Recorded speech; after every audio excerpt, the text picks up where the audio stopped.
data dan pelayanan publik berperan penting dalam mencapai visi Badan Pusat Statistik sebagai penyedia data statistik berkualitas untuk Indonesia maju.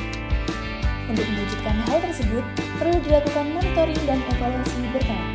Muhammad Mahmud selaku Deputi Bidang Neraca dan Analisis Statistik, serta M. Habibullah selaku Deputi Bidang Statistik Produksi menghadiri dan memberikan arahan pada beberapa kegiatan yang dilaksanakan oleh BPS Provinsi Jawa Tengah usai menghadiri kegiatan Pleno Nasional Evaluasi Penyelenggaraan Statistik Sektoral dan Leading in a National Statistic Office Workshop di Kota Surakarta.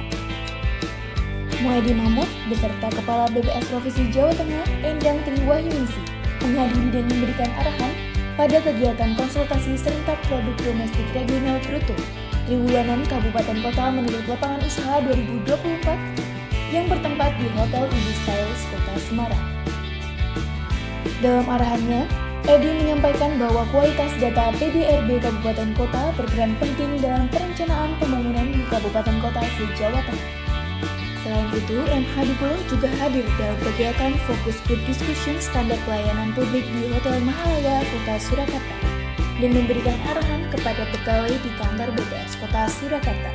Habibullah memberikan apresiasi terhadap kegiatan FGD pelayanan publik yang dilakukan BPS Kota Surakarta yang diharapkan bisa diperoleh masukan-masukan yang berguna untuk kebaikan pelayanan publik di masa